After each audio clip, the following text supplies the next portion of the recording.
ഇന്ന് രാത്രി എന്നിൽ നിക്ഷിപ്തമായിരിക്കുന്നത്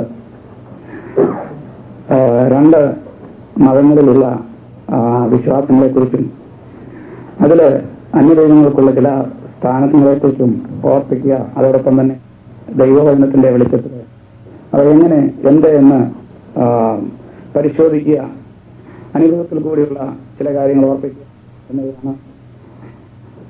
വളരെ പ്രാർത്ഥനയോടുകൂടി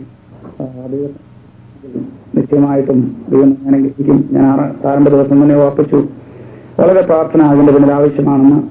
അതുപോലെ വളരെയധികം പ്രാർത്ഥിക്കുന്ന ദൈവമക്കള് ഇവിടെ ഉണ്ട് എന്ന് എനിക്ക് മനസ്സിലാക്കുവാൻ കർത്താവ് സഹായിച്ചു.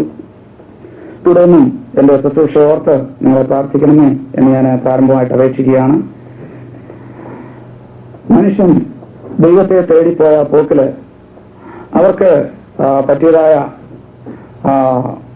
വഴി വിട്ടുപോയ ചില വിഷയങ്ങളെക്കുറിച്ച് ദൈവവചനത്തിന്റെ വെളിച്ചത്തിലും മറ്റ് മതങ്ങളെ അപഗ്രഥിച്ചുകൊണ്ടും ചുരുങ്ങിയ സമയം കൊണ്ട് ഓർപ്പിക്കുവാനാണ് ഇന്ന് രാത്രി ഞാൻ താല്പര്യപ്പെടുന്നത്. അതിനാധാരമായിട്ട് ഒരു വേദവാക്യം നമുക്ക് വായിക്കാം. മത്തായിയുടെ സുവിശേഷം 2-ാം അധ്യായത്തിന്റെ 2-ാമത്തെ വാക്യം നമുക്ക് വായിക്കാം. യഹൂദന്മാരുടെ രാജാവായി പിറന്നവൻ എവിടെ? ഞങ്ങൾ അവന്റെ നക്ഷത്രം കിഴക്ക് കണ്ട് അവനെ നമസ്കരിക്കാൻ വന്നിരിക്കുന്നു എന്ന് പറഞ്ഞു. ഒരു വാക്ക് പ്രാർത്ഥിക്കാം. പരിശുദ്ധനായ ഞങ്ങളുടെ ദൈവമേ, സ്തുതിയാവേ, ഈ മനോഹരമായ രാത്രിക്കായി ഞങ്ങളെ സ്തുതിക്കുന്നു. അല്പത്തനം കർത്താവേ, തിരുവനന്തപുരത്തിന് മുമ്പായി ഞങ്ങളിരിക്കുന്നു. അവർ നിങ്ങളോട് സംസാരിക്കണമേ. കേൾക്കുന്ന ജീവിതങ്ങൾക്ക് അനുഗ്രഹമായി തിരുവാന്തക്കണം സഹായിക്കണമേ. ഈ ശുശ്രൂഷയോട് മാനിക്കുകയും അനുഗ്രഹിക്കുകയും ചെയ്യണം. മാനവ മുഖത്തോട് എടുക്കണം. യേശുവിന്റെ നാമത്തിൽ അപേക്ഷിക്കുന്ന പിതാവേ, കൃപയോട് കേൾക്കുമാറാകണമേ. ലോകത്തിൽ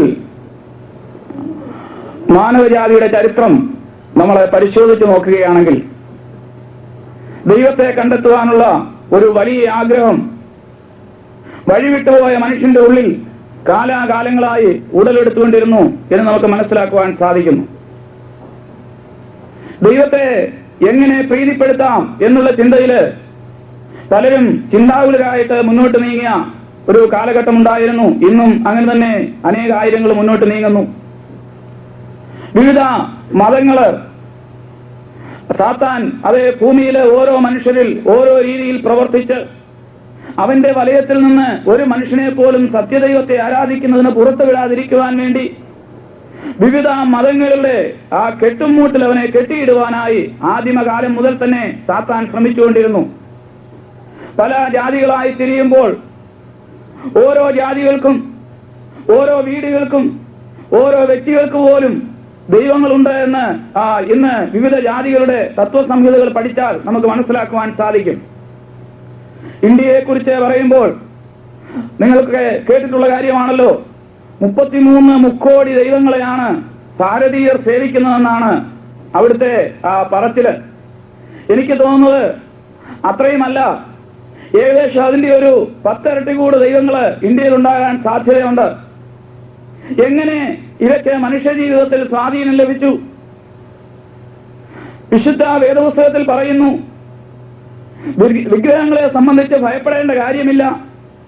അവയ്ക്ക് കാലുണ്ടെങ്കിലും നടക്കുന്നില്ല, കണ്ണുണ്ടെങ്കിലും കാണുന്നില്ല, ചെവിയുണ്ടെങ്കിലും കേൾക്കുന്നില്ല, തൊണ്ട കൊണ്ട് സംസാരിക്കുന്നില്ല, ഹൃദയം കൊണ്ട് ഗ്രഹിക്കുന്നില്ല, യാതൊരു ചലനവും അവയ്ക്കില്ല എന്ന് പറയുമ്പോൾ തന്നെ അവയെ ഉണ്ടാക്കരുത് എന്ന് അമർച്ചയായി ദൈവം കൽപ്പിക്കുവാനുള്ള ഒരു കാരണമുണ്ട്. ആ വിഗ്രഹങ്ങളുടെ മറവിൽ നിന്നുകൊണ്ട് പൈശാചിക ശക്തിക്ക് പ്രവർത്തിച്ച് അതിനെന്തോ വിഗ്രഹത്തിന് മരമുട്ടിക്കൊരു ശക്തിയുണ്ടെന്ന് മനുഷ്യന്റെ ഹൃദയത്തിൽ ഒരു പ്രേരണ കൊടുത്തിട്ട് മനുഷ്യരെ അങ്ങോട്ട് ആകർഷിച്ച് സത്യദൈവത്തിൽ നിന്ന് മനുഷ്യനെ മാറ്റിക്കൊണ്ടു പോകുവാൻ വേണ്ടി സാത്താൻ കണ്ടുപിടിച്ചിരിക്കുന്ന തന്ത്രമാണ് വിഗ്രഹം എന്ന് പറയുന്നത്. അതുകൊണ്ട് തന്നെ ദൈവം മനുഷ്യനോട് കൽപ്പിച്ചു, അതിനെ ഉണ്ടാക്കരുത്, സേവിക്കരുത്, നമസ്കരിക്കരുത്, അവയ്ക്ക് ജീവനില്ല. എന്നാൽ അതിന്റെ പിന്നില് സാത്താൻ നല്ല നല്ല ആടുകളുടെ കുപ്പായമിട്ട് ഇരിക്കുന്ന ചെന്നായ്ക്കളെ പോലെ പ്രവർത്തിക്കുന്നു എന്ന് നമുക്ക് ദൈവവചനം പഠിക്കുമ്പോഴും കാണുവാൻ സാധിക്കും. മനുഷ്യന്റെ ജീവിത അനുഭവത്തിലും അത് തന്നെയാണ് കാണുന്നത്. അതാണ് കഴിഞ്ഞ രാത്രി ഞാൻ ചില കാര്യങ്ങൾ സൂചിപ്പിച്ചത്. ശരിക്ക് നോയമ്പ് നോക്കി ശബരിമലയ്ക്ക് പോയില്ലെങ്കിൽ പുലി കൊണ്ടുപോകും. അതുപോലെ നേർച്ച കൃത്യസമയത്ത് ദേവാലയങ്ങളിൽ എടത്തുവ, മണർകാട്, പുതുപ്പള്ളി മുതലായ സ്ഥലങ്ങളിൽ കൊണ്ട് കൊടുത്തില്ലെങ്കിൽ പാമ്പ് വരും. അപ്പോൾ തന്നെ വ്യക്തമായിട്ട് മനസ്സിലാക്കുവാൻ സാധിക്കുന്നു, ദൈവീകമല്ല. ഇസ്ലാം മതത്തിലെ ചില കാര്യങ്ങളെ കുറിച്ച് നമ്മൾ ചിന്തിക്കുകയാണെങ്കിൽ 1973 എന്റെ പഠിത്തം, മുസ്ലിമിന്റെ കൂടെയുള്ള പഠിത്തങ്ങളൊക്കെ തീരുന്നതിന് മുമ്പ്, ആ പഠനം തീരുന്ന വർഷം എന്നെ പഠിപ്പിച്ചതായ മുസ്ലിയാർ എന്നോട് പറഞ്ഞു, ഈ വർഷം റംസാൻ നോയമ്പ് നോക്കണമെന്ന് പറഞ്ഞു. എനിക്ക് ആദ്യം അത് വലിയ വിഷമമായിട്ട് തോന്നി.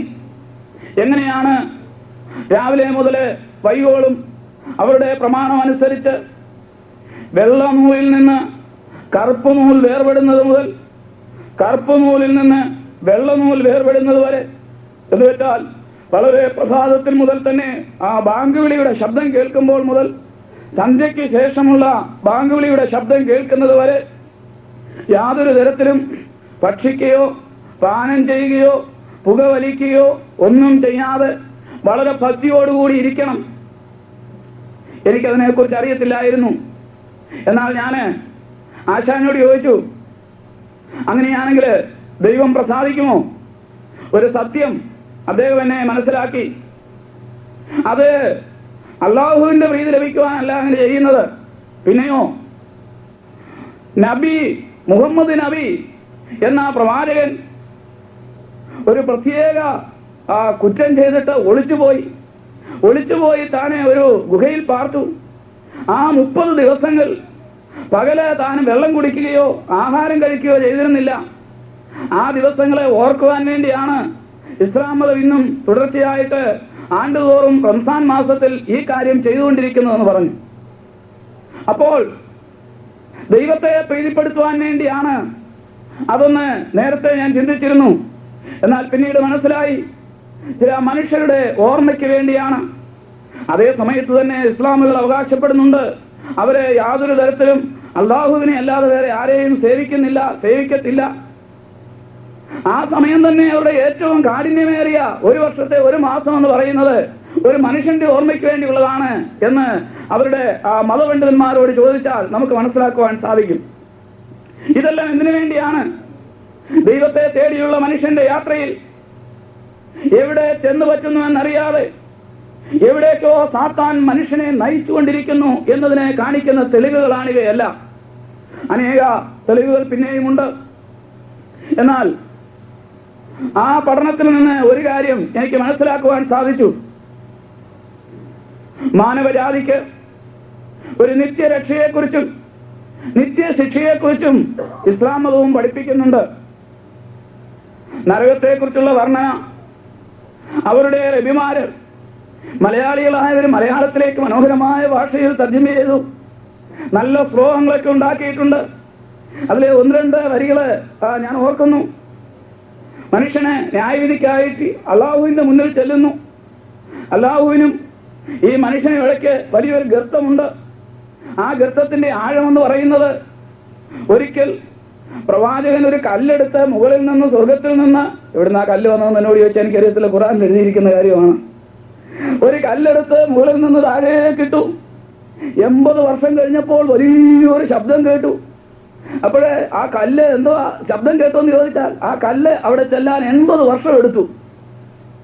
അപ്പോൾ അത്രയും ആഴമാണ് അതിനുള്ളത്. ഇനി എങ്ങനെയാണ് അവിടെയാണോ പോകുന്നത് ഇവിടെയാണോ പോകുന്നത് തീരുമാനിക്കുമെന്ന് ചോദിച്ചാൽ അതിന് ഒരു ശ്ലോകമുണ്ട്. മുടിനാരേഴായി കീറിയിട്ട് നെരിയ പാലം കെട്ടിയിട്ട് അതിലെ നടക്കണമെന്നല്ലേ പറയുന്നത്, മരിച്ചു ചെന്നിട്ട് അടിയിലെ കത്തുണ തീയാണേ 80,000 ചൂടാണേ, തീയിലെ കൊത്തുണ പാമ്പുകളുണ്ടവ കൊത്തി വലിച്ചു കളിക്കാണ്. നരകത്തെ കുറിച്ചുള്ള ഒരു ചെറിയ വർണ്ണനയാണ് ഞാൻ പാടിയത്. ഒരു മനുഷ്യന്റെ തലമുടി നാര് 7 വലിച്ചു കീറിയാൽ അതിന് എന്തുമാത്രം കനമുണ്ട്. അതിന്റെ മുകളിൽ കൂടി, അതിങ്ങനെ ഈ കുഴിയുടെ മുകളിൽ കൂടി അപ്പുറത്തേക്ക് പാലം പോലെ കെട്ടിയിരിക്കുകയാണ്. അതേ കൂടെ നടന്നു പോകണം. അപ്പൊ നന്മ ചെയ്ത നല്ലവരായ ആളുകൾ അവിടെ ചെന്ന് പറ്റും. അല്ലാത്തവരെല്ലാം ഈ മുടിനാരെന്ന് തന്നെ താഴോട്ട് പോകും. ഇങ്ങനെയുള്ള വർണ്ണനകളാണ്. അപ്പോൾ പല മതഗ്രന്ഥങ്ങളുടെയും അകത്തിറങ്ങി പഠിച്ചു കഴിയുമ്പോൾ മാത്രമേ അതിനകത്ത് ഒന്നുമില്ലായ്മയെ കുറിച്ച് നമുക്ക് മനസ്സിലാക്കുവാൻ സാധിക്കുകയുള്ളൂ. ആ വർണ്ണന കേട്ടപ്പോൾ തന്നെ ഒരുപക്ഷെ നിങ്ങൾക്കും ചിരി വരാം. കാരണം അങ്ങനെ പോകാനാണെങ്കിൽ ഒരു കാര്യം ചെയ്തേച്ചാൽ മതി.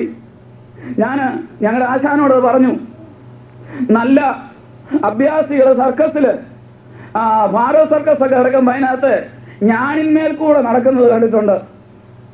അപ്പോൾ ഇപ്പോഴേ പരിപാടി പഠിക്കുകയാണെങ്കിൽ ചിലപ്പോൾ ഒത്തേക്കും. കാരണം ഒരു കുടയൊക്കെ പിടിച്ചോണ്ട് ഇങ്ങനെ നടന്നു പോകുമല്ലോ. അപ്പോൾ നല്ലവരല്ല അന്നേരം അവരുടെ പ്രമാണം അനുസരിച്ച് സ്വർഗത്തിൽ ചെല്ലുന്നവൻ ആരാണ്?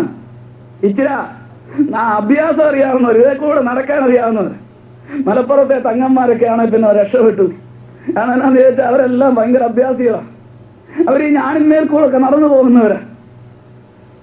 അപ്പോൾ അങ്ങനെയുള്ള വിഷയങ്ങൾ. എന്നാൽ ഒരു കാര്യം വളരെ ആത്മാർത്ഥമായിട്ട് അവർ സമ്മതിക്കുന്നതിൽ എനിക്കും സന്തോഷമുണ്ട്. 4-ാം വേദം ചെയ്യുന്ന ഒരു മാന്ത്രികനെ അവരുടെ ഒരു പുരോഹിതനാക്കരുതെന്ന് അവർ പറയുന്നുണ്ട്. പക്ഷേ എന്നെ പഠിപ്പിച്ച പുള്ളിക്കാരൻ കോട്ടയങ്ങാൽ പള്ളിയിലെ മുസ്ലിയാരായിരുന്നു. പറച്ചിലൊക്കെ ഉണ്ട്, ഉപദേശത്തിനൊന്നും കുഴപ്പമില്ല. പക്ഷേ അവരതിനെ അമർച്ചയായിട്ട് കൽപ്പിക്കുന്നുണ്ടെങ്കിലും എന്തെങ്കിലും ഒരു കാര്യം കുറുക്കു വഴിയിൽ കൂടി സാധിക്കുവാൻ മനുഷ്യൻ അതല്ലാതെ മാർഗമില്ല. അതുകൊണ്ട് ഓടി ആ വഴിയിലേക്ക് കടന്നു ചെല്ലുന്നു. ആ സമയത്ത് സാത്താന്യ ശക്തികൾ അവിടെ വെച്ച് മുതലെടുക്കുന്നു. സത്യദൈവത്തെ കണ്ടുമുട്ടാതെ വണ്ണം ഈ ലോകത്തിലെ ദൈവം അവിശ്വാസികളുടെ കണ്ണ് കുരുടാക്കിയിരിക്കുന്നു. എന്നാൽ അവർക്കും ദൈവസന്നിധിയിൽ ന്യായവിധിയുടെ മുൻപിൽ നേരെ നിൽക്കുവാൻ കഴിയാത്ത ചില കാര്യങ്ങളുണ്ട്. അതിൽ പ്രധാനമായ ഒരു കാര്യം ഒരുപക്ഷെ നമുക്ക് തോന്നിയേക്കാം, അറബി രാഷ്ട്രങ്ങൾ യേശുക്രിസ്തുവിനെ കുറിച്ച് അറിയുന്നില്ല, കേൾക്കുന്നില്ല എന്ന്. എന്നാൽ ഈശാ നബി ഭൂമിയിൽ ജാതനായ ചരിത്രവും ഈശാ നബി ഉയരത്തിലേക്ക് എടുക്കപ്പെട്ട ചരിത്രവും വളരെ വ്യക്തമായിട്ട് ഖുർആനിൽ പ്രതിപാദിക്കുന്നുണ്ട്. ഒരു കാര്യം സമ്മതിക്കുന്നില്ലെന്നേ ഉള്ളൂ. അത് സമ്മതിക്കാൻ അവർക്കൊരു മടി. ഇതാണ് സമ്മതിക്കാത്ത കാര്യം. അവർ പറയുന്നത് യേശുവിന് പകരം ക്രൂശെ കയറ്റത് യൂദായയാണ്. കാരണം അവിടെ ചെന്ന് കഴിഞ്ഞപ്പോൾ യേശു ഏതാ യൂദാ ഏതാന്ന് അറിയത്തില്ലല്ലോ. അവർ രണ്ടുപേരും ഇങ്ങനെ കെട്ടിപ്പിടിച്ച് ഉമ്മൻ ചെയ്തുകൊണ്ടിരിക്കുക. അവിടെ വരെ സംഗതി വരുന്നുണ്ട്. രണ്ടുപേരും കെട്ടിപ്പിടിച്ച് ഉമ്മൻ ചെയ്തുകൊണ്ട് നിൽക്കുകയാണ്. അപ്പം അള്ളാഹു ആ സമയത്ത് ഈശാ നബിയെ സ്വർഗത്തിലോട്ട് അങ്ങ് എടുത്തു. അതുകൊണ്ട് ഇവർക്ക് കിട്ടിയത് പിന്നെ യൂദായെ അവനെ കൊണ്ടുപോയി ക്രൂശിച്ചു. കാരണം ദൈവത്തെ ക്രൂശിക്കാൻ ഒക്കുകയെന്ന അതിനകത്ത് എഴുതുന്നത്. ദൈവത്തെ ക്രൂശിക്കാൻ ഒക്കുകയെന്നുള്ള കാര്യത്തെക്കുറിച്ച് ഒരു മുസ്ലിം വ്യക്തിയുമായിട്ട് വിശ്വാസിയുമായിട്ട് ഞാൻ ഒരിക്കൽ സംസാരിച്ചു. ആ വ്യക്തി അവസാനം സമ്മതിച്ചു. കാരണം എന്താണ്? ദൈവത്തെ മനുഷ്യന്റെ ഒരു കളിപ്പാവയായിട്ടുള്ള ക്രൂശിക്കുവാൻ ദൈവം ഏൽപ്പിച്ചു കൊടുത്തത്. പിന്നെയോ തന്റെ ഓമനകുമാരനെ അയച്ചെങ്കിൽ മാത്രമേ, ആ യാഗത്തിൽ കൂടി മാത്രമേ, ആ രക്തത്തിൽ കൂടി മാത്രമേ പാപിയായ മനുഷ്യൻ, അവരുടെ ഭാഷയിൽ പറഞ്ഞാൽ ലോകത്തിൽ ഒരു മനുഷ്യൻ ജനിക്കുമ്പോൾ തന്നെ ഒരു ചോരക്കുഞ്ഞ് പിറന്നു വീഴുമ്പോൾ ഇബ്ലീസിന്റെ കരസ്പർശനത്താൽ തുളയ്ക്കപ്പെട്ടവനായ കാഫീറായിട്ടാണ് അവൻ ജനിക്കുന്നത്. അങ്ങനെ കാഫീറായി ജനിക്കുന്ന മനുഷ്യനെ രക്ഷിക്കുവാൻ മുസ്ലിം തത്വസംഹിതകളിൽ മറ്റൊന്നും കാണുന്നില്ല. കേവലം ഒരു മനുഷ്യനെ പ്രീതിപ്പെടുത്തുന്ന ഓർമ്മയ്ക്കായുള്ള ആണ്ടിൽ ഒരിക്കലേ റംസാൻ മാസത്തെ നോയമ്പ് മാത്രമേ അതിനെ കാണുന്നുള്ളൂ. അതുകൊണ്ട് സ്വർഗം കരസ്ഥമാക്കുവാൻ കഴിയുകയില്ല.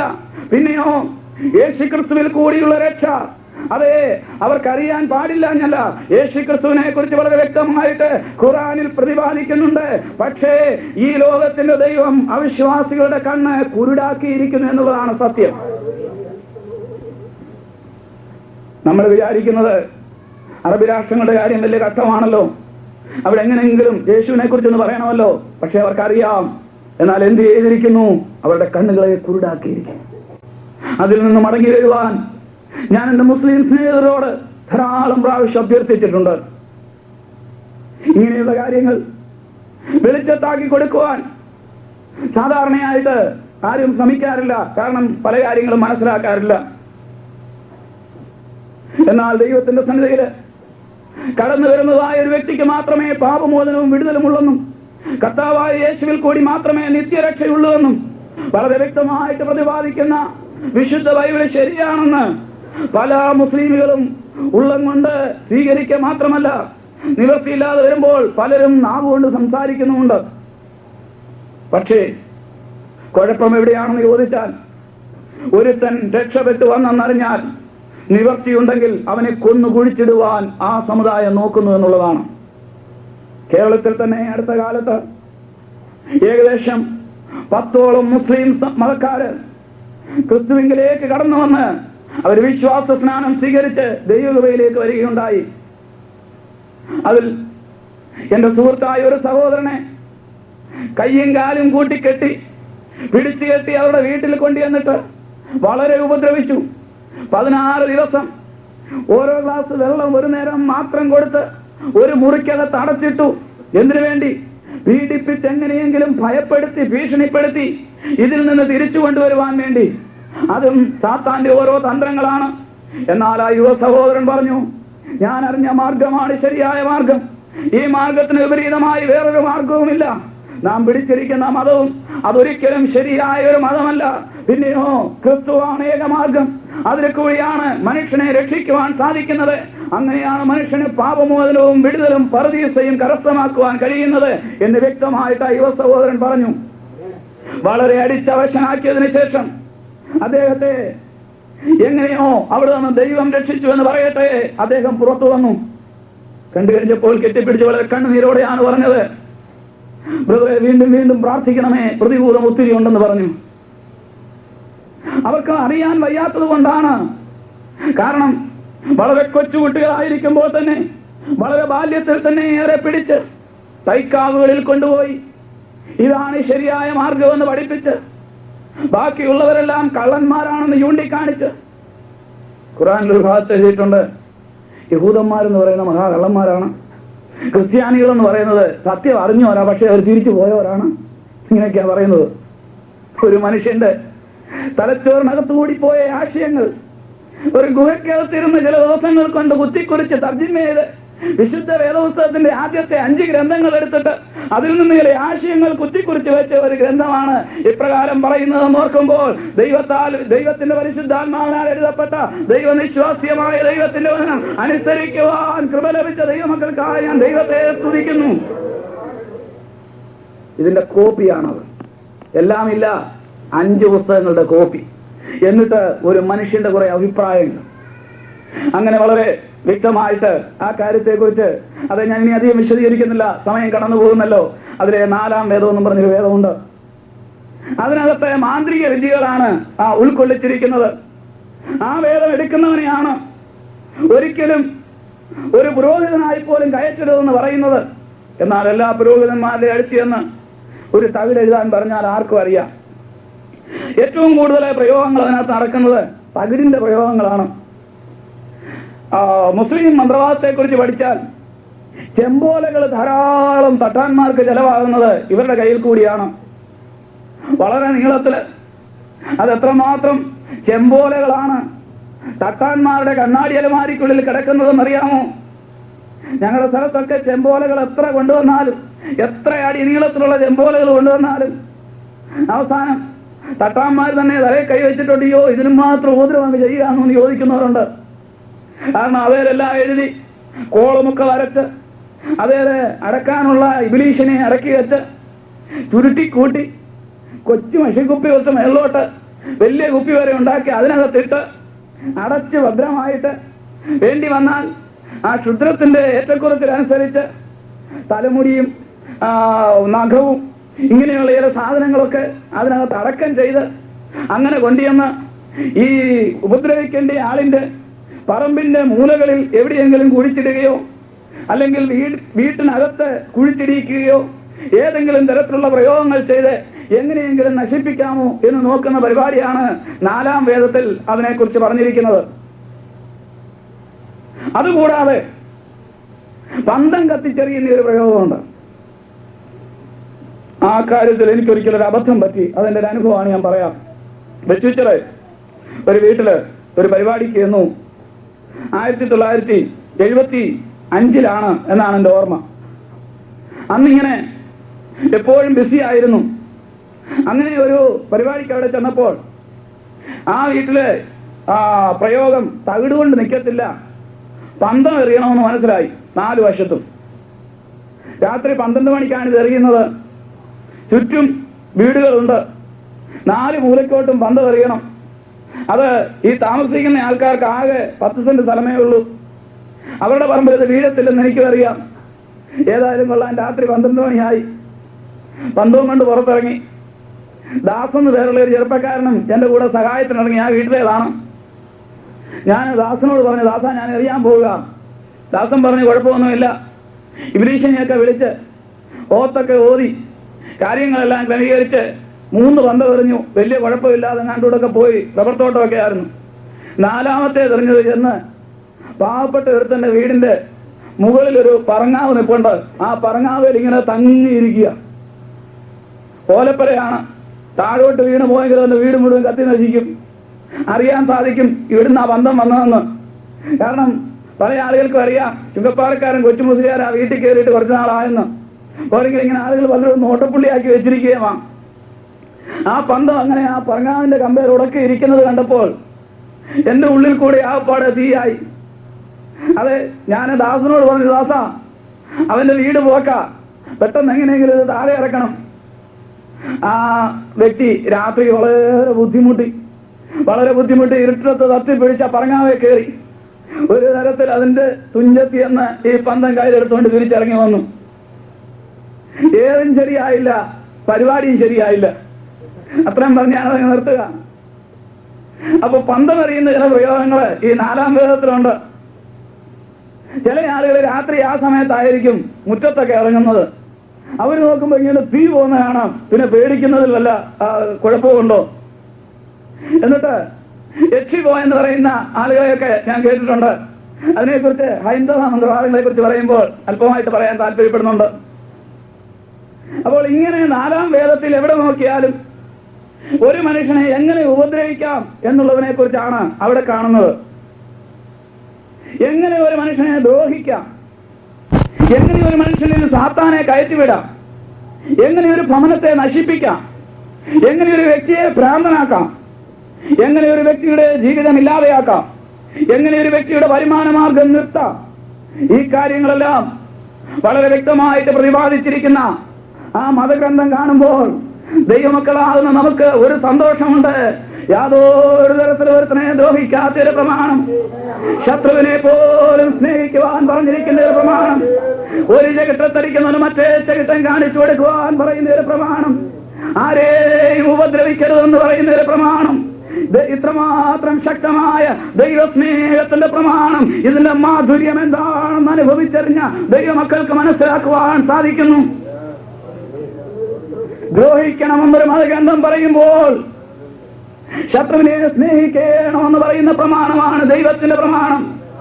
ഏതാണ് ശരിയായ മതമെന്ന് കേൾക്കുന്നവർ വിവേചിച്ചെടുക്കുക. ഒരുവനെ ദ്രോഹിക്കുന്നതോ ശത്രുവിനെ സ്നേഹിക്കുന്നതോ? അതിന്റെ ഉത്തരം കേൾവിക്കാർക്ക് ഞാൻ വിട്ടുവരികയാണ്. അത്രയും പറഞ്ഞ് ഞാൻ ആ ഭാഗം അവിടെ നിർത്തട്ടെ. കാരണം പിന്നെ എന്റെ മുൻപിൽ വിഷയങ്ങൾ പലതുണ്ടല്ലോ. മനുഷ്യൻ പാപിയായി ജനിച്ച, അല്ലെങ്കിൽ അറബി വേദപ്രകാരം പറഞ്ഞാൽ കാഫീറായി ജനിച്ച ഒരു മനുഷ്യന് അതിൽ നിന്ന് മോചനം നേടുവാൻ വ്യക്തമായ ഒരു മാർഗം ഇസ്ലാം മതഗ്രന്ഥം നിർദ്ദേശിക്കാതെ ഇരിക്കുമ്പോൾ,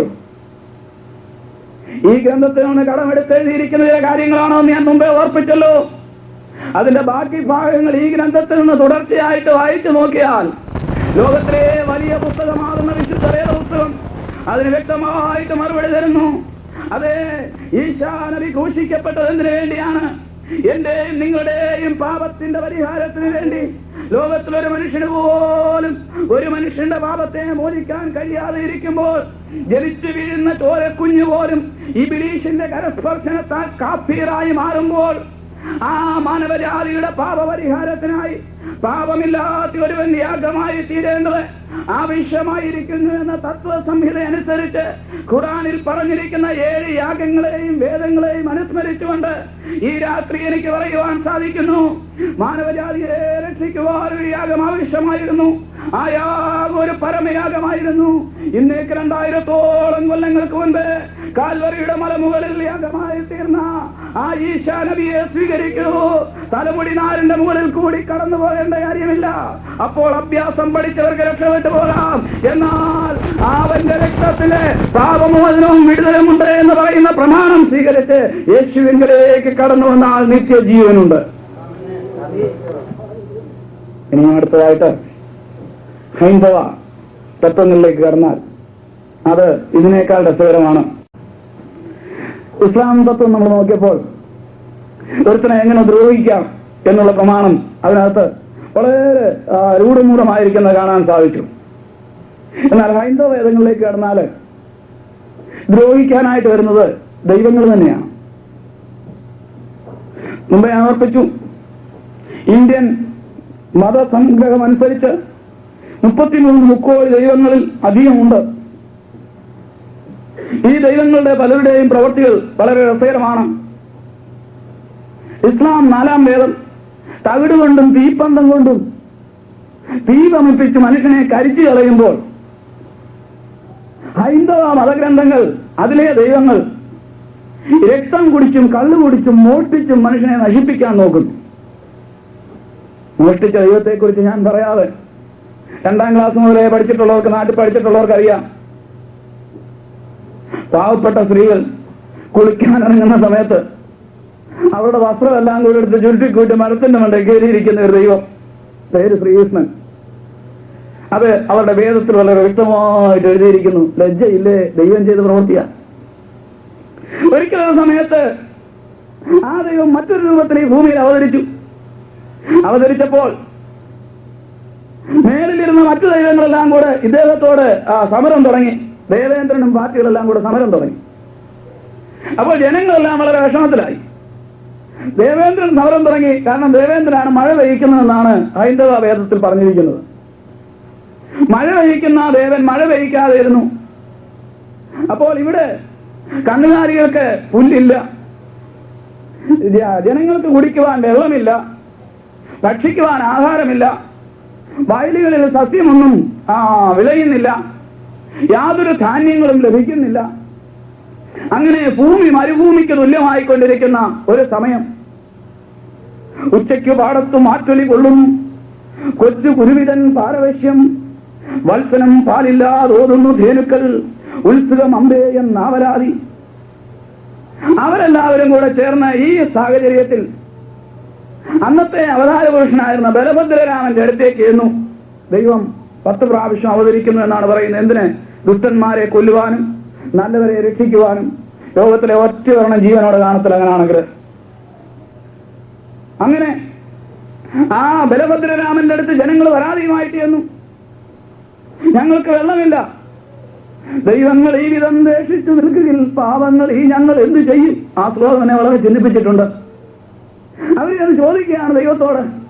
ഉടനെ അതിന്റെ അടുത്ത വരി ഇങ്ങനെ എഴുതിയിരിക്കുന്നത്: പച്ചിലക്കുമ്പിളിൽ തുള്ളും ഇളം കള്ളിൽ മജ്ജനം ചെയ്യുകയായി തൻ ഹൃദയം. ആരുടെ ഹൃദയം?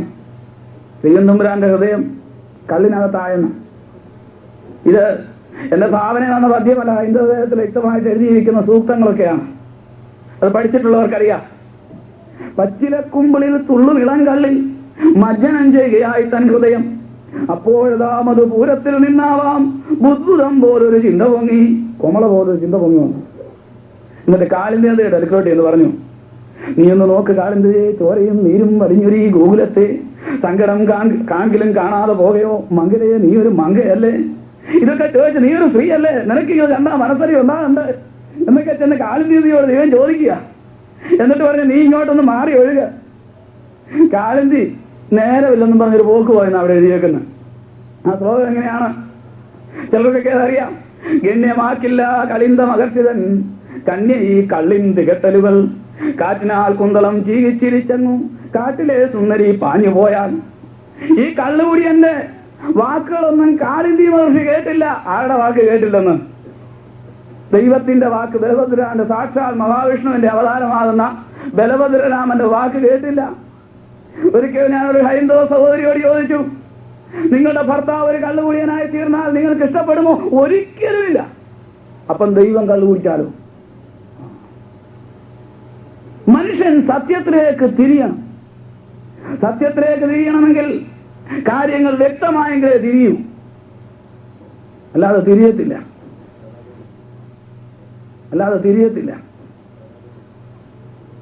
കാര്യങ്ങൾ വ്യക്തമാകണമെങ്കിൽ അറിയാവുന്നവർ പറഞ്ഞു കൊടുത്താലേ മനസ്സിലാകാൻ ഒക്കത്തുള്ളൂ. പക്ഷെ എല്ലാവർക്കും ഇത് പിടിക്കത്തില്ല, ദഹിക്കത്തുമില്ല. ചിലർക്ക് അത് പറയുന്നത് ഇത് പറഞ്ഞാൽ പോലെ. കാരണം അവര് അത് വിശ്വസിച്ചിരിക്കുകയാണ് ശരിയാണെന്ന്.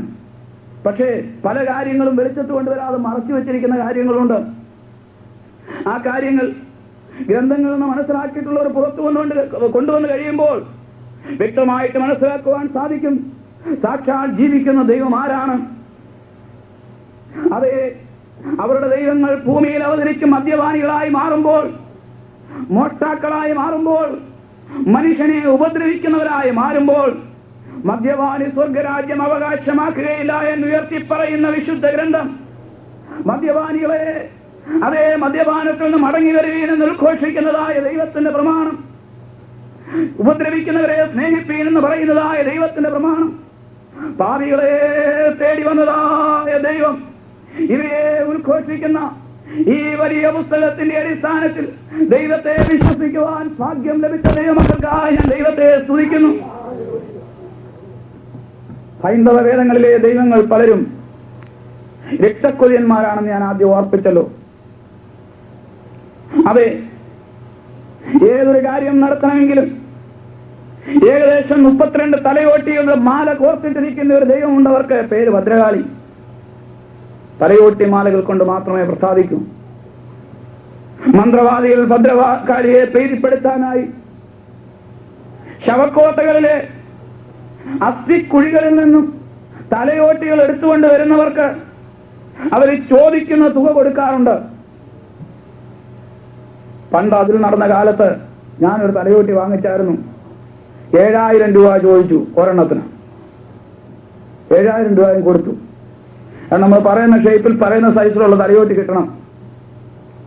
ഇതിനെയൊക്കെ അതിന്റെ അകത്തെ കാര്യങ്ങളിലേക്ക് ഞാൻ വീണ്ടും അതിന്റെ ആഴത്തിലേക്ക് ഇറങ്ങിപ്പോയാൽ ഇന്ന് സമയം വളരെ പെട്ടെന്നാണ് കടന്നു പോകുന്നതെന്ന് എനിക്ക് തോന്നുന്നുണ്ട്. അങ്ങനെയുള്ള അനേക കാര്യങ്ങൾ ഒരു മരിച്ച മനുഷ്യന്റെ ജീർണിച്ചു പോകുന്ന അസ്ഥികൂടം കണ്ട് സന്തോഷിക്കുന്ന ദൈവമാണോ? ദൈവം അല്ല. മറ്റൊരു പ്രമാണമുണ്ട്. ചില സമയങ്ങളിൽ ഈ ദൈവത്തെ പ്രീതിപ്പെടുത്തണമെങ്കിൽ അതെ, ആരും ഭയപ്പെടരുത്. വെളിച്ചം കാണാത്ത ജീവനുള്ള കുഞ്ഞുങ്ങളെ ബലി അർപ്പിക്കണം. അതിനുള്ള ഒരു മാർഗമായിട്ട് മന്ത്രവാദികൾ ഇന്ന് കേരളത്തിലും വളരെ സംസ്കാര സമ്പന്നരെന്ന് അഭിമാനിക്കുന്ന മനുഷ്യരുടെ ഇടയിലും രാഷ്ട്രീയ നേതാക്കന്മാരുടെ മറവിൽ നിന്ന് ചെയ്യുന്ന ഒരു പ്രയോഗം മാത്രം ഞാനൊന്ന് സൂചിപ്പിച്ചു വിട്ടേക്കാം.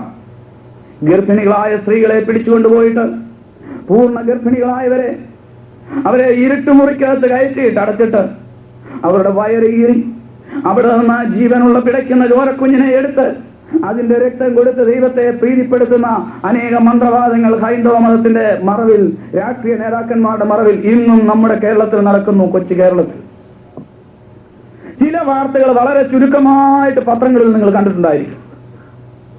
1001 വലുതമേ പത്രങ്ങളിൽ വരുന്നുള്ളൂ. ഇതെല്ലാം എന്തിനു വേണ്ടി മനുഷ്യൻ കാട്ടിക്കൂട്ടുന്നു? ദൈവത്തെ പ്രസാദിപ്പിക്കുക. ദൈവത്തെ അന്വേഷിച്ചുള്ള യാത്രയിൽ മനുഷ്യനറിയാത്ത ഏതോ ഒരു വലിയ ശത്രുവിന്റെ പിടിയിൽ ചെന്ന് വീഴുന്നു. ചെന്ന് വീണ് കഴിഞ്ഞാൽ അതിൽ നിന്ന് എഴുന്നേറ്റ് പോരാൻ വയ്യാത്തതുപോലെ അവന്റെ പിടിയിൽ അമരുന്നു. അങ്ങനെ മനുഷ്യൻ ദൈവങ്ങളെ പ്രീതിപ്പെടുത്തുവാൻ മനുഷ്യക്കുരുതി മുതൽ മറ്റു പല കുരുതികൾ നടത്തി. കഴിഞ്ഞ ദിവസം ഞാൻ ഓർപ്പിച്ചതുപോലെ കരിങ്കോഴിയുടെ രക്തം വരെ കൊടുത്ത് പരസ്യമായിട്ട് മനുഷ്യക്കുരുതി നടത്താൻ ഒക്കാത്തത് കൊണ്ട് കൂടുതൽ മന്ത്രവാദികളും പറയുന്നത് ഇത് മാത്രമാണ്. അതിന് പകരം കരിങ്കോഴിയെ കൊണ്ടുവരണം. നമ്മുടെ നാട്ടിലുള്ള ഒരു തരം കോഴിയെ കരിങ്കോഴി. അത് ആകമാനം കറുത്തതാണ്. അതിന്റെ തൂലുകൾ മാത്രമല്ല കറുപ്പ്, തൊലിയും കാലിന്റെ നഖം വരെയും കറുത്തതാണ്. അപ്പോഴ് ആ കോഴിയാണ് സാധാരണയായിട്ട് മന്ത്രവാദികൾ ഉപയോഗിക്കുന്നത്. അതിന് സാത്താനെ ആവഹിച്ചെടുക്കാനുള്ള ഒരു പ്രത്യേകത ഉണ്ടെന്നാണ് അതിനകത്ത് പറയുന്നത്. ഏതായിരുന്നാലും ഹൈന്ദവ തത്വ സംഹിതകൾ വെച്ച് പഠിച്ചാൽ കുരുതികളും ബലികളും രക്തപ്പുഴകളും ഇല്ലാത്ത, അവയാവശ്യമില്ലാത്ത ഒരൊറ്റ ദൈവത്തെ പോലും അവിടെ നമുക്ക് കാണുവാൻ കഴിയുന്നില്ല. എന്നാൽ തന്റെ ചങ്കലെ ചോരയാൽ മാനവജാതിയെ വീണ്ടെടുക്കുവാനായി കാൽവരിയുടെ മലമുകളിൽ അവസാന തുള്ളി രക്തം വരെയും വിരിമാറുന്നു നമുക്ക് വേണ്ടി ഊറ്റിത്തന്ന അതേ മനുഷ്യന്റെ രക്തം കൊണ്ട് മനുഷ്യനെ വീണ്ടെടുക്കുവാൻ കഴിയില്ലെന്ന് മനസ്സിലായപ്പോൾ കാളുകളുടെയും ആട്ടുകൊറ്റന്മാരുടെയും രക്തവും മലിനപ്പെട്ടവരുടെ മേൽ തളിക്കുന്ന പശുഭസ്മവും പാപങ്ങൾക്ക് മോചനം വരുത്തുവാൻ കഴിയില്ലെന്ന് കണ്ടപ്പോൾ കാലത്തിന്റെ തികതയിൽ അവൻ സ്ത്രീയുടെ സന്തതിയായി ജനിച്ച് നമുക്ക് വേണ്ടി ഭൂമിയിൽ സഞ്ചരിച്ച് കാൽവരിയുടെ മലമുകളിൽ 33-ാമത്തെ തിരുവയസ്സിൽ അവസാനമുള്ള രക്തം വരെ മൂറ്റിത്തന്നവന്റെ മാർഗമാണ് ദൈവമക്കൾ പിന്തുടരുന്ന മാർഗം. രക്തം അങ്ങോട്ട് കൊടുക്കേണ്ട, രക്തം ഇങ്ങോട്ട് തന്നവനാണ്. വിശ്വസിക്കുന്ന മാർഗം കർമ്മമാർഗമല്ല.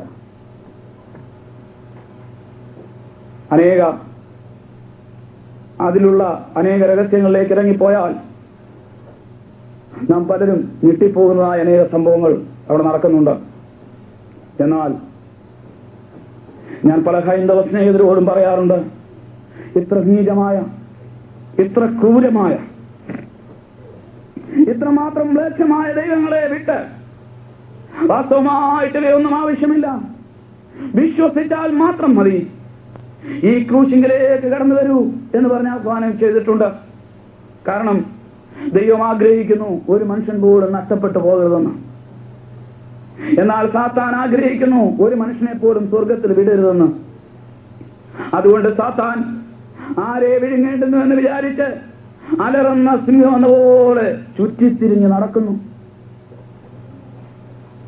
2 മതങ്ങളിലുള്ള മന്ത്രവാദങ്ങളെ കുറിച്ച് ഓരോ വാചകങ്ങളിൽ ഞാൻ സൂചിപ്പിച്ചു കഴിഞ്ഞു. ഇനിയും ഒരു വാക്യം അതിനാധാരമായിട്ട് ദൈവമക്കളുടെ ഉറപ്പിനായിട്ട് ഒന്ന് വായിക്കാം.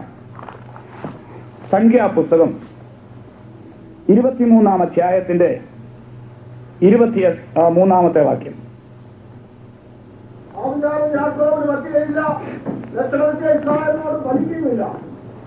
ഇപ്പോൾ യാക്കോബിനെ കുറിച്ചും ഇസ്രായേലിനെ കുറിച്ചും ദൈവം എന്തെല്ലാം പ്രവർത്തിച്ചിരിക്കുന്നു എന്നേ പറയാവൂ. Praise the lord. ഈ വിഷയങ്ങളൊന്നും കേട്ട് ഞെട്ടാത്ത ഒരു കൂട്ടർ ഈ ലോകത്തിൽ ഇന്നുമുണ്ട്.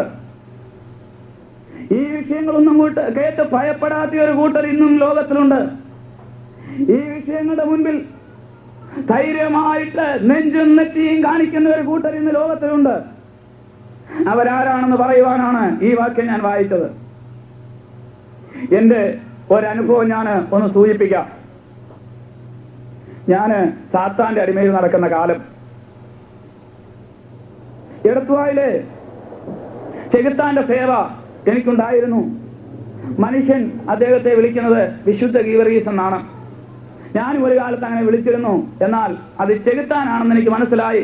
നല്ല ജീരകച്ചെറിയും കഞ്ചാവില്ലെങ്കിൽ പുള്ളിക്കാരനെ കിട്ടത്തില്ല. അതുപോലെ മറ്റു പലർക്കും ഇച്ചിരി പ്രായമുള്ള കരിങ്കോഴി ആയാലും മതി, ഇതിന് 1 വയസ്സ് കറക്റ്റായ കരിങ്കോഴിയെ കിട്ടിയില്ലേ പുള്ളി വരത്തില്ല. അങ്ങനെ ആ സ്ഥലത്ത് ഇതിനെ കൊണ്ട് ഒത്തിരി അത്ഭുതങ്ങൾ ഞാൻ ചെയ്യിച്ചിരുന്നു. പല അടയാളങ്ങളൊക്കെ ചെയ്ത് ജനങ്ങൾക്ക് എപ്പോഴും വേണ്ടി ഒരു അടയാളം കാണിക്കുന്നവരെയാണല്ലോ. അത് കണ്ടു കഴിയുമ്പം പിന്നെ എന്താണെന്ന് നോക്കത്തില്ല, പിന്നെ അതിന്റെ പുറകെ ആളുകൾ പോകുന്നു. അപ്പോൾ അങ്ങനെ ഒരിക്കലും അവിടുത്തെ ഒരു പരിപാടിയൊക്കെ കഴിഞ്ഞ് ഞാനന്ന് ഇന്നലെ ഓർപ്പിച്ചതുപോലെ മാതാവിന് അടിമയായിരുന്നു. മാതാവ് എന്ന് പറയുന്നത് യേശുവിന്റെ അമ്മ മറിയയുടെ കാര്യമല്ല. യേശുവിന്റെ അമ്മ മറിയയുടെ വേഷം എടുത്തിട്ട് ആ പേര് സ്വീകരിച്ച്, ചിലരൊക്കെ ഈ ഇരട്ടപ്പേര് സ്വീകരിക്കുമല്ലോ, ചില എഴുത്തുകാരൊക്കെ തൂലികാനാമങ്ങൾ സ്വീകരിക്കാറുണ്ട്. നമ്മുടെ നാട്ടിലൊക്കെ അങ്ങനെയുള്ള ചില എഴുത്തുകാരൊക്കെ ഉണ്ട്. തീക്കൊടിയൻ എന്ന് കേട്ട് കഴിയുമ്പോൾ നമ്മൾ കാണുന്നത് തീക്കൊടിയൻ. പക്ഷെ തീക്കൊടിയൻ എന്ന് പറയുന്ന ആള് അത് തൂലികാനാമമാണ്. വേറെ ഒരാൾ അതിന്റെ പുറകിൽ നല്ല പേരുള്ള ഏർപ്പനുണ്ട്. തൊപ്പിക്കാരൻ, ഇങ്ങനെയൊക്കെയുള്ള വെട്ടുകത്തി, ഇങ്ങനെയൊക്കെയുള്ള പേരുകൾ ചിലര് തൂലികാനാമമായിട്ട് സ്വീകരിക്കാറുണ്ട്. അപ്പൊ എന്ന് പറഞ്ഞതുപോലെ സാത്താനും ചില നാമങ്ങൾ സ്വീകരിക്കും.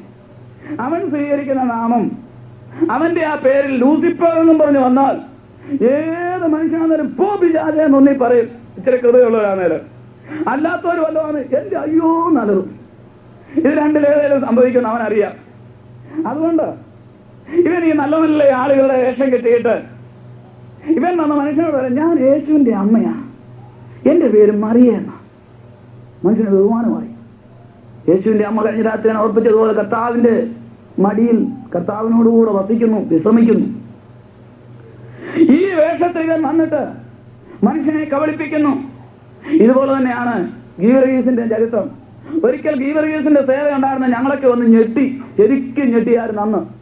കാരണം റോമിൽ നിന്ന് പാപ്പായുടെ ഒരു കൽപ്പന വന്നു, ഗീവർഗീസ് വിശുദ്ധനല്ല. ഞങ്ങളെ പിന്നെ ഇടത്തുവാക്കാർ വല്ലതും വിളിക്കുവോ? ഈ പുള്ളിക്കാരനെ പിന്നെ ഇടത്തുവാൽ ഇരുത്തുവോ? നിങ്ങളൊക്കെ പക്ഷേ അത് കേട്ട് കാണും. ചിലരൊക്കെ വിശുദ്ധനല്ലെന്ന് ഒരൊറ്റ പ്രഖ്യാപനം വന്നു. ഞങ്ങൾക്കറിയാതെ വിശുദ്ധനല്ലെന്ന്. വിശുദ്ധനാണെ കഞ്ചാവും കോഴിയും വേണം. ഞങ്ങൾക്ക് പുള്ളിക്കാരൻ ഇത് പറയുന്നതിന് മുമ്പേ അറിയാം. ഞങ്ങളും ഇതിന് പൂള് മുറുക്കാൻ തുടങ്ങി. ഞങ്ങളും ആളുകളെയൊക്കെ സംഘടിപ്പിച്ചു. വീടുകൾ കയറി ഇറങ്ങി. എടത്വ, പുതുപ്പള്ളി മുതലായ സ്ഥലങ്ങളിലും യാക്കോബായ, കത്തോലിക്ക മുതലായ വിശ്വാസികളുടെ ഇതിൽ വിശ്വസിക്കുന്ന ആളുകളുടെ ഇടയിലൊക്കെ ചെന്നു. വിടരുത്, വിടരുത്, വിടരുത്, സംഗതി കുഴപ്പമാണ്. കാരണം ഈ പുള്ളി എന്ത് അത്ഭുതങ്ങളാണ് ഇവിടെ ചെയ്യുന്നതെന്നറിയാമോ? ഒന്നും വേണ്ട, മുറ്റത്ത് നിൽക്കുന്ന തേക്കേലെ ഒരു ഇല പറിച്ചുകൊണ്ട് പോയി അത് ചുട്ട് കരിച്ച് പൊടിച്ച് കുപ്പിക്കകത്തിട്ട് വെച്ചാൽ ഒരാണ്ടത്തേക്ക് എന്ത് രോഗം വന്നാലും അതെല്ലാം മാറാനായിട്ട് ഈ ഭസ്മമൊഴി ശകലമെടുത്ത് നെറ്റിക്ക് തൂത്താ തലവേദന പോകും. ആ കുരിശ്, പിച്ചള കുരിശിന്റെ അടിയിലത്തെ അത് തട്ടിൽ നിന്ന് എണ്ണ ഒഴിച്ചിട്ട് അത് കഴുകി കുപ്പിക്കകത്ത് എടുത്തുകൊണ്ട് പോയി വെച്ച് കഴിഞ്ഞാൽ ഏത് സമയത്തും എടുത്ത് അതിലിച്ചിരി പുരട്ടിയാൽ മതി, അസുഖമൊക്കെ മാറും. ഇങ്ങനെയൊക്കെയുള്ള കാര്യങ്ങൾ ഉള്ളത് കൊണ്ട് ഇദ്ദേഹം ഒത്തിരി അടയാളങ്ങളൊക്കെ കാണിക്കുന്നുണ്ട്, അത്ഭുതങ്ങളൊക്കെ ചെയ്യുന്നുണ്ട്. ആളുകളെയൊക്കെ ഇറക്കി ആളുകൾക്ക് വാപ്പാടെ വിഷമമായി അദ്ദേഹത്തെ ഇവിടെ കൊണ്ട് കുടിയിരുത്തിയിരിക്കുകയാണ്. എടത്തുവായിലെ പുള്ളിയുടെ ചരിത്രം പറഞ്ഞാൽ അതൊരു വലിയ ചരിത്രമാണ്. കടക്കോടികൾ എന്ന് പറയുന്ന ഒരു വീട്ടിൽ തെക്കുണ്ടായിരുന്നു. അവരെ വെച്ച് പൂജിച്ചുകൊണ്ടിരുന്ന ഒരു വിഗ്രഹമായിരുന്നു ഇത്. ഗീവർഗീസിന്റേത് അവരുടെ ഒരു ദൈവമായിരുന്നു. ഒരിക്കല് ഇവിടെ നിന്ന് കുറെ കൂട്ടർ അങ്ങോട്ട് പോയി. അവിടെ ചെന്നപ്പോ ഇത് അത്ഭുതമൊക്കെ നടത്തുന്നുണ്ടെന്ന് മനസ്സിലായി. ഇവിടുന്ന് അവിടം വരെ യാത്ര ചെയ്ത് പോകുന്ന ഇച്ചിരി ബുദ്ധിമുട്ടാണെന്ന് തോന്നിയിട്ട് പുള്ളിക്കാരനെ എടുത്ത് പോഞ്ഞിട്ട് വള്ളത്തേക്കേറ്റ് നേരെ വിട്ടിങ്ങി മധ്യ തിരുവിതാംകൂർക്ക്. ആ ചരിത്രവും ചിലർ കേട്ടിട്ടുണ്ടായിരിക്കാം. എന്നോട് പറഞ്ഞത് അവരുടെ ഒരു വികാരിയത്തിനാണ്. പേര് ഞാനിപ്പം പരസ്യമായിട്ട് പറയുന്നില്ല, അറിയേണ്ടതുണ്ട്. എന്നോട് ചോദിച്ചാൽ മതി, പേര് ഞാൻ കുറിച്ചു തരാം. കാരണം പറഞ്ഞ കാര്യം നമുക്ക് കുറിച്ചു തരുന്നതിനൊന്നും വിഷമിക്കേണ്ട കാര്യമില്ലല്ലോ. നേരെ കൊണ്ടുവന്ന് അതിനെ ഇവിടെ വെച്ചു. എന്നിട്ട് ഇപ്പം പുള്ളിക്കാരനെ മേടമാസം 24 പുറത്തിറക്കും. അടിയില് ഏത് ലോക്കിനകത്തായിരിക്കുന്നത്? അത് ഒരു പൂട്ട് താക്കോൽ ആരുടെയിലാണെന്നറിയാമോ? തിരുവല്ല സർക്കിൾ ഇൻസ്പെക്ടറിന്റെ കയ്യിൽ. കാരണം പേടിയാ. ഞാൻ ചോദിക്കട്ടെ, ദൈവം ചാടിപ്പോമോ അതോ ദൈവത്തെ എടുത്തോണ്ട് പോകുമോ? ഇതിനെന്തിനാ ഈ പൂട്ടെന്നാ ഞാനിങ്ങനെ ചിന്തിക്കുന്നത്. ആ പള്ളിയുടെ അടി രഹസ്യമായ ഒരു അറയുണ്ട്. ആ അറയ്ക്കകത്താണ് പുള്ളിക്കാരനെ കൊണ്ട് വെച്ചിരിക്കുന്നത്.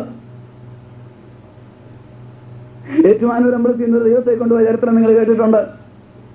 സ്റ്റീഫൻ എന്നും പറഞ്ഞൊരു ചെറുപ്പക്കാരനുണ്ടായിരുന്നു. അവന് മനസ്സിലായി ഇതിനകത്തിരിക്കുന്ന കൊടുത്താൽ കാശ് കിട്ടുന്ന സാധനമാണെന്ന്. അവൻ വന്നിട്ട് ആകെപ്പാടെ ഒന്ന് നോക്കി ഒരു ദിവസം രാത്രി മതിലിയാടി എങ്ങനെ അകത്ത് കയറിയിട്ട് ഇതെല്ലാം കുത്തിത്തുറന്ന് അതിനകത്ത് ചെന്നു. ഈ വിഗ്രഹം ഇരിക്കുന്നത് എടുത്തുകൊണ്ട് കൈ പിടിച്ചുകൊണ്ട് വന്ന് പോയി മതിലി ആടാനൊക്കത്തില്ല. നോക്കപ്പോൾ ഒരു മരത്തെ കൂടെ കയറിയാൽ പുറത്തി ആടാനൊക്കത്തുള്ളൂ. അതിനുവേണ്ടി പുള്ളിക്കാരൻ ഒരു പണി ചെയ്തു.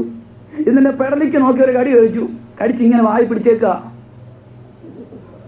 ഒരു എല്ലും കഷ്ണം കടിച്ചു പിടിച്ചുകൊണ്ട് പോകുന്നത് പോലെ ഏറ്റുമാനൂർ അമ്പലത്തിലിരുന്ന ഏറ്റുമാനൂരപ്പനെ സ്റ്റീഫൻ എന്ന് പറയുന്ന ചെറുപ്പക്കാരൻ കടിച്ചു പിടിച്ചുകൊണ്ട് ചാടുക. ഇതെന്റെ കയ്യിൽ നിന്ന് വന്ന പുതിയ വാർത്തയല്ല. കേരളത്തിലെ പ്രധാനപ്പെട്ട എല്ലാ പത്രങ്ങളും വളരെ പ്രാധാന്യം കൊടുത്ത് വളരെ മാസങ്ങൾ റിപ്പോർട്ട് ചെയ്ത വാർത്തയാണ്. ദൈവത്തിന്റെ വില നോക്കണേ. ദൈവം സ്റ്റീഫന്റെ വായിലിരിപ്പുണ്ട്. സ്റ്റീഫൻ ദൈവത്തെ കൊണ്ട് പുറത്തു ചാടി. വ്യത്യാസം തൊട്ട് അന്വേഷണമാ. അപ്പോഴ് ദൈവവിശ്വാസം ഇല്ലെങ്കിലും ഗുണപ്പെട്ടവനല്ലെങ്കിലും നായനാർ ചോദിച്ചു, ദൈവത്തിന് എന്തിനാ പാറാവ്? പോലീസിനെ അമ്പലത്തിലെ ആളെത്തണമെന്ന് സമിതി ആവശ്യപ്പെട്ട അങ്ങേര് ചോദിച്ചു, ദൈവത്തിന് എന്തിനാ പോലീസ്? ദൈവത്തിനോട് പോലീസ് രാവിലെ കൊടുക്കാൻ തുടങ്ങി. പിന്നെ നമ്മുടെ കാര്യം എന്ത് കഷ്ടമാവില്ലേ? മനുഷ്യന്റെ കാര്യം തീർന്നു. പിന്നെ കാരണം മനുഷ്യനെ സൃഷ്ടി സ്ഥിതി സംഹാരം, ഇതാണ് ദൈവത്തെ കൊണ്ട് ഉദ്ദേശിക്കുന്നത്. അപ്പോൾ സൃഷ്ടിക്കുകയും പരിപാലിക്കുകയും സംഹരിക്കുകയും ചെയ്യുന്നതാണ് ദൈവം. അപ്പൊ ആ ദൈവത്തിന് എന്തോ വേണം? പരിപാലനം വേണമെന്ന്. അപ്പോൾ അതൊക്കെയാണ് അതിന്റെ ചരിത്രം. എന്ന് പറഞ്ഞ പോലെ മേടമാസം 24-ാം തീയതി ഉച്ചയാകുന്ന സമയത്ത് ഒരു പ്രദക്ഷിണമുണ്ട് എടുത്താപ്പള്ളിക്ക് ചുറ്റും. ഞാൻ ആ സമയത്ത് 3 വർഷം അതിന്റെ പുറകെ മുട്ടേൽ ആ മണലിൽ കൂടെ വലിഞ്ഞ മനുഷ്യനാണ്. കാരണം അങ്ങനെ ഒരു നേർച്ച എനിക്കുണ്ടായിരുന്നു. 3 വർഷം എന്നോട് മൂപ്പരാൻ പറഞ്ഞു, വലിഞ്ഞോളാൻ പറഞ്ഞു മണലിന്റെ പുറത്തുകൂടെ മുട്ടേല്. 3-ാമത്തെ വർഷം പറഞ്ഞു തലയിൽ ഒരു കല്ലെടുത്ത് വെക്കണമെന്ന് പറഞ്ഞു. വലിഞ്ഞാൽ മാത്രം പോരാ, തലയിൽ കല്ലും എടുത്ത് വെക്കണം. കല്ലും എടുത്ത് വെച്ചുകൊണ്ട് വലിഞ്ഞു. എന്തൊരു പ്രായശ്ചിത്തമാണെന്ന് നോക്കണേ. അവിടുന്ന് ഈ മേടമാസത്തിൽ ഇദ്ദേഹത്തെ പുറത്തിറക്കുന്ന ആ സമയത്തുണ്ടല്ലോ, നിറപോക്കുകളുമായിട്ട് എത്ര പോലീസുകാരാണെന്ന് അറിയാമോ ചുറ്റും ഇങ്ങനെ നിൽക്കുന്നത്. രാജീവ് ഗാന്ധിക്ക് ഇത്രയും സുരക്ഷിതത്വമുണ്ടെന്ന് എനിക്ക് സംശയമാണ്. കാരണം ഇടത്തുവാക്കാർക്കൊരു പേടി, കടക്കോടികൾ ഇതിനെ തട്ടിക്കൊണ്ട് പോകുമോന്ന്. അവർ വന്ന് ഇങ്ങനെ അയ്യാ നോക്കി നിൽക്കുക. വല്ല ഒരു സാഹചര്യം ഉണ്ടോ പുള്ളിക്കാരനെ കൊണ്ട് പണ്ടത്തെ ഇരിപ്പിൽ തറയെ കൊണ്ട് ഇരുത്താനെന്ന്. അപ്പൊ ഇവർക്കൊരു പേടി, ഇതിനെ കൊണ്ടുപോകുമോന്ന്. കാരണം അവരുടെ കാഴ്ച കൂടുതൽ ഇവിടെ വന്ന് വീഴുന്നത്. ഇതൊക്കെ നമ്മൾ അറിഞ്ഞിരിക്കേണ്ട ചില സത്യങ്ങളാണ്. ഒരൊറ്റ വാക്കുപോലും ഇതിനകത്ത് അതിശയോക്തിയുള്ള കാര്യങ്ങളല്ല. എന്നാൽ ആ ദൈവത്തിന് അത്രമാത്രം സെക്യൂരിറ്റി കൊടുത്താ പുറത്തിറക്കുന്ന അപ്പം തന്നെ ചിന്തിച്ചോണം, എന്റെ ദൈവമേ ഇതിന്റെ ശക്തി. എന്നിട്ട് അതിനെ വിളിച്ചേച്ചാ പോകുന്നത്, അപകടം വരാതെ സൂക്ഷിച്ചോണേ എന്നും പറഞ്ഞു. എന്തോ ചെയ്യും ഇങ്ങനെയൊക്കെയുള്ള ആ രീതിയിൽ. പക്ഷെ ആളുകൾക്ക് അതിൽ വലിയ വിശ്വാസമായി. ഇവരെ ഞങ്ങളെപ്പോലുള്ള ചില വ്യക്തികളെ ചൂടുകയറ്റി എഴുതിക്കോ, റോമിലോട്ട് എഴുതിക്കൂ. കേരളത്തിൽ നിന്ന് ദിവസങ്ങൾക്കകം 1977 1,00,000 ആളുകളുടെ ഒപ്പ് ശേഖരിച്ചു. ആ ഒപ്പുകൾ മുഴുവൻ നല്ല കറതീർന്ന പുരാതന കത്തോലിക്ക കുടുംബക്കാരുടേതായിരുന്നു. ആ 1,00,000 പേരുടെ ഒപ്പ് ശേഖരിച്ച് നേരെ റോമിലേക്ക്, വത്തിക്കാനിലേക്ക് അയച്ചു. പാപ്പായിക്ക് നിവേദനം. ആ 1,00,000 പേരും മുകളിൽ എഴുതിയിരിക്കുന്നതിന് ഇതിന്റെ അടിയിലാണ് ഒപ്പിട്ടിരിക്കുന്നത്, വിശുദ്ധ ഗീവറീസ് സഹദ, ഞങ്ങൾക്ക് വേണ്ടി അപേക്ഷിക്കുന്ന പരിശുദ്ധനാണ്. അതുകൊണ്ട് പരിശുദ്ധ പിതാവേ, അദ്ദേഹത്തിന്റെ പരിശുദ്ധി എടുത്തു കളയാതെ ഇതുവരെ ഉണ്ടായിരുന്നത് പോലെ തന്നെ വിശുദ്ധനായിട്ട് തന്നെ അവിടുന്ന് വീണ്ടും പ്രഖ്യാപിക്കുവാൻ തിരുഹിതമുണ്ടായാലും. ദൈവം തമ്പുരാനോട് ഇത്രയും നല്ല ബഹുമാനത്തിൽ പ്രാർത്ഥിക്കുമോ എനിക്കറിയത്തില്ല. ഈ അപേക്ഷ അങ്ങോട്ട് അയച്ചത് ഇന്ത്യയിൽ നിന്നുള്ള 1,00,000 പേരുടെ ഒപ്പ് കണ്ടപ്പോഴത്തേക്ക് മുകളിലിരുന്ന പുള്ളിക്കാരനൊരു സംശയം, എടാ ഇതെല്ലാം കൂടി നീ വിട്ടുപോകുമോ, ഈ പുള്ളിയെ കൊണ്ടുപോകും. തിരിച്ചൊരു പ്രഖ്യാപനം, അതുപോലെ ഹെഡിങ്ങിൽ വാർത്ത വന്നു, വീണ്ടും വിശുദ്ധനാക്കിയിരിക്കുന്നു. ഇതാണ് എടത്തുവായിലെ പുള്ളി പണ്ട് ഞാൻ കൊണ്ടുവന്ന സേവക്കാരൻ. അത് ഈ മാതാവിന് ഞാൻ അടിമയായിരുന്നു കഴിഞ്ഞ ദിവസം ഓർപ്പിച്ചല്ലോ, അതിന്റെ സേവ ഉണ്ടായിരുന്നു. അപ്പൊ ഇതിനൊക്കെ ചില പഥ്യങ്ങളും ചില കാര്യങ്ങളൊക്കെ ഉണ്ട്. അപ്പൊ ഈ മാതാവിന് അടിമ വെച്ച് കഴിഞ്ഞാൽ മറ്റൊരു വീട്ടിൽ കിടക്കരുതെന്നും അങ്ങനെയൊക്കെ പഥ്യങ്ങളുണ്ട്. ഞാനതുകൊണ്ട് ഇടത്താഴ്ച ഒരിക്കലും ഒരു വീട്ടിൽ ഒരു പരിപാടിയൊക്കെ കഴിഞ്ഞിട്ട്, അപ്പൊ എന്റെ കയ്യിൽ എവിടെ പോയാലും എന്റെ സിന്ദൂരപ്പെട്ടിയും ചിങ്കിടിപ്പെട്ടിയും ഒക്കെ കാണും. ഞാനൊരു പരിപാടിയൊക്കെ കഴിഞ്ഞിട്ട്, വെള്ളപ്പൊക്ക കാലമാണ്, ഇടത്തുവായില് പോയിട്ടുള്ളവർക്കറിയാം വെള്ളപ്പൊക്ക കാലത്ത് അവിടെ ചെന്നാൽ എങ്ങനെ ഇരിക്കും. അവിടെ വെള്ളക്കിണറെന്നും പറഞ്ഞൊരു സ്ഥലമുണ്ട്. ആ സ്ഥലം മുതൽ അങ്ങോട്ട് പിന്നെ അങ്ങ് വെള്ളമായിരിക്കും. ഇങ്ങോട്ട് നീരേറ്റുപുറം കഴിയുന്നവരെ പൊടിയാടിക്ക് അടുത്ത് വരെ വെള്ളമായിരിക്കും. പിന്നെ അപ്പോൾ ഈ വെള്ളത്തിൽ കൂടെ വണ്ടി പോകത്തില്ല, KSRTC ബസ് വിടത്തില്ല. അതുകൊണ്ട് പിന്നെ വള്ളത്തേലും നടന്നും ഒക്കെയാണ് യാത്ര ചെയ്യേണ്ടത്. ഒരിക്കലും ഞാനിതുപോലെ എവിടെ ചെന്നൊരു പരിപാടി കഴിഞ്ഞ് തിരിച്ചു വന്നപ്പം വെള്ളക്കിണർ എന്ന് പറഞ്ഞ സ്ഥലത്ത് വന്നപ്പോഴത്തേക്ക് വെള്ളം മുട്ടിന് മേളിലുണ്ട്. എങ്ങനെയാ ഇനിയും പോകുന്നത്? വണ്ടിയും കിട്ടുകയില്ല, കാറും കിട്ടുകയില്ല. രാത്രിയായി. എവിടെയാവുന്ന കിടക്കുന്നത്? കടത്തിനെ കയറി ഇരിക്കാമെന്ന് വെച്ചാൽ അവിടെയും വെള്ളമാണ്, സർവത്ര വെള്ളം, വെള്ളക്കിണറാ. അവിടുന്ന് ഞാൻ പെങ്ങൾ അടുത്ത് താമസിക്കുന്നുണ്ട്. വലിയ കോണ്ടാക്ട് ഒന്നും ഇല്ല ഞങ്ങൾ തമ്മില്. എന്നാലും മൂത്ത പെങ്ങളാണ്, സ്വന്തം പെങ്ങളാണ്. ഞങ്ങൾ രണ്ടുപേരും ഒരമ്മയുടെ ദിവസത്തിൽ ജനിച്ചവരാണ്. ആ സ്നേഹം ഇച്ചിരി കാണും. അവിടെ കാണിച്ചെന്ന് കിടന്നേക്കാവുന്ന കണ്ട് ഞാൻ നേരെ പെങ്ങളെ വീട്ടിലെ ലക്ഷ്യമാക്കി നടന്നു.